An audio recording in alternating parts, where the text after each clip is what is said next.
नमस्कार। इस नए विश्लेषण में आपका स्वागत है। आज हम बात करने वाले हैं आधुनिक हिंदी साहित्य के जनक के बारे में। एक ऐसा शख्स जिसकी जिंदगी किसी दिलचस्प फिल्म या महाकाव्य से कम नहीं थी।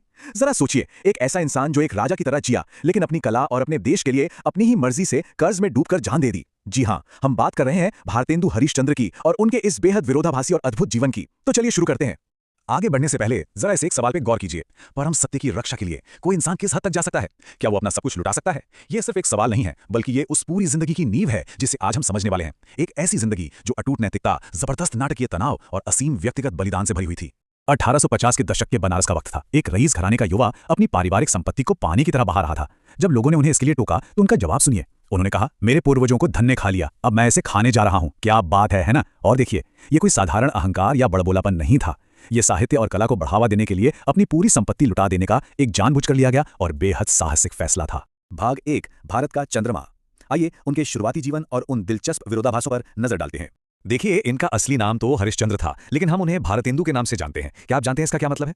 इसका अर्थ है भारत का चंद्रमा। 1880 में काशी के विद्वानों ने उन्हें यह उपाधि दी थी। इतनी कम उम्र में अपने ही समकालीनों द्वारा इतना बड़ा सम्मान पाना ये कोई छोटी बात नहीं थी। ये इस बात का सबूत था कि उन्होंने संस्कृति और आधुनिकीकरण के लिए कितना बड़ा और ऐतिहासिक काम किया था। उस दौर में एक बड़ी समस्या थी। जो पारंपरिक साहित्य था वो बहुत ही विशिष्ट था। या तो उसमें बहुत ज्यादा संस्कृत होती थी या फिर वो पूरी तरह फारसीकृत होता था। आम इंसान के तो वो सिर के ऊपर से निकल जाता था। लेकिन भारतेंदु जी ने यहाँ एक क्रांतिकारी कदम उठाया। उन्होंने खड़ी बोली को बढ़ावा दिया, जो कि आम बोलचाल की भाषा थी।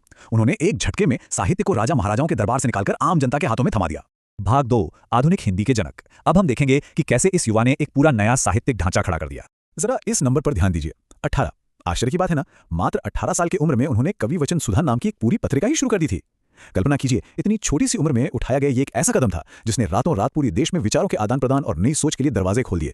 लेकिन इस सफर में वो अकेले नहीं थे। यहाँ मल्लिका नाम की एक बेहद खास शख्सियत का जिक्र करना जरूरी है। मल्लिका एक बंगाली विधवा और शानदार कवयित्री थीं। उनका भारतेंदु जी के साथ बहुत गहरा बौद्धिक और भावनात्मक जुड़ाव था। उन्होंने न सिर्फ कई रचनाओं का अनुवाद किया, बल्कि भारतेंदु जी के लिखे साहित्य को आकार देने में उनकी बहुत बड़ी भूमिका थी। वो उनके लिए एक बहुत बड़ी प्रेरणा थी। भाग 3, अंतिम नैतिक परीक्षा। अब कहानी के उस हिस्से की ओर चलते हैं जहां असली नाटक और रोमांच है। उनकी लिखी बेहतरीन नाटकीय रचनाएं। मान लीजिए कि आप 19वीं सदी के किसी थिएटर की पहली कतार में बैठे हैं। पर्दा उठता है और स्वर्ग में महर्षि वशिष्ठ और विश्वामित्र के बीच एक भयंकर शर्त लग जाती है। सत्य हरिश्चंद्र नाटक की कहानी यहीं से शुरू होती है। फिर आते हैं परीक्षा के वो खौफनाक साल जहां राजा हरिश्चंद्र सिर्फ और सिर्फ सत्य की रक्षा के लिए अपना राज्य, अपना परिवार, सब कुछ गवा देते हैं। लेकिन बिल्कुल आखिरी पल में जब वो परीक्षा पास कर लेते हैं तो देवता उन्हें सब कुछ वापस लौटा देते हैं। वो जो नाटकीय तनाव था ना, वो दर्शकों को अपनी कुर्सी से बांधे रखता था। इस पूरी कहानी का सबसे बड़ा टेकअवे क्या है? सर्वोपरि सत्य, यानी सच से बढ़कर कुछ नहीं। और मजे की बात देखिए, उस पौराणिक राजा की यह दृढ़ता असल में खुद भारतेंदु जी के अपने जीवन का आईना थी। वो खुद भी असल जिंदगी में सत्य और नैतिकता के लिए उतने ही समर्पित थे जितना कि उनके नाटक का वो हीरो। और अगर आपको लगे कि ये सिर्फ किताबों की बातें हैं, तो जरा इस किस्से को सुनिए। एक असल अदालत में जज सैयद अहमद खान ने भारतेंदु जी के मामले में गवाहों की जरूरत को ही सिरे से खारिज कर दिया। जज साहब ने भरी अदालत में कहा, हमें विश्वास है कि ये व्यक्ति सच्चा है, हम इनकी बात मानेंगे और गवाहों पर जोर नहीं देंगे। जरा सोचिए, एक इंसान की ईमानदारी का ऐसा खौफ, या कह लें ऐसा सम्मान। कानून को भी उनके सच पर पूरा भरोसा था।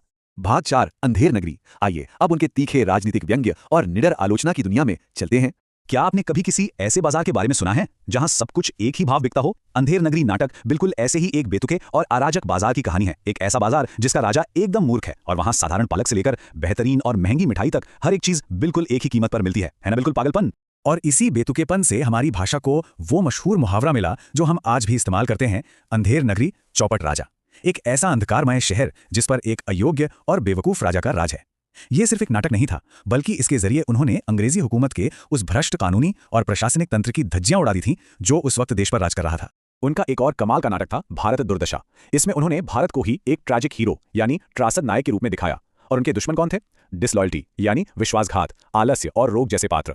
ये कोई साधारण कहानी नहीं थी, बल्कि ये साफ साफ दिखा रहा था कि औपनिवेशिक शासन के तहत भारत का कितना दुखद शोषण हो रहा था। उन्होंने बहुत ही बहादुरी से इस पीड़ा को मंच पर जीवंत कर दिया था। भाग 5, एक दुखद लेकिन अमर विरासत। अब हम इस विश्लेषण के आखिरी और सबसे मार्मिक हिस्से पर आते हैं। ये एक बहुत ही गहरी त्रासदी है। 6 जनवरी 1885 महज 34 साल की उम्र में इस शानदार और जादुई जीवन का अंत हो गया। जिस साहित्यिक और राष्ट्रवादी आंदोलन को खड़ा करने का उन्होंने सपना देखा था, उसे अपनी जेब से चलाते चलाते वो खुद वित्तीय बर्बादी के शिकार हो गए। उनका स्वास्थ्य गिरता चला गया। सचमुच उन्होंने अपना सब कुछ साहित्य और देश पर लुटा दिया। लेकिन कहते हैं ना कि सच्चा बलिदान कभी बेकार नहीं जाता। आज भी भारत सरकार उनके इस मूलभूत योगदान को भारतेंदु हरिश्चंद्र पुरस्कार के जरिए सम्मानित करती है। यह उत्कृष्ट हिंदी साहित्य और पत्रकारिता के लिए दिया जाने वाला एक बहुत ही प्रतिष्ठित राष्ट्रीय पुरस्कार है। यह सुनिश्चित करता है कि उनका नाम और उनका काम हमेशा हमारे बीच जीवित रहे। तो इस पूरे विश्लेषण के बाद अंत में हमारे सामने ये विचारोत्तेजक सवाल खड़ा होता है, अपनी पूरी निजी संपत्ति गंवा देने वाला एक इंसान अंततः लाखों लोगों की सांस्कृतिक पहचान को हमेशा के लिए कैसे समृद्ध कर सकता है?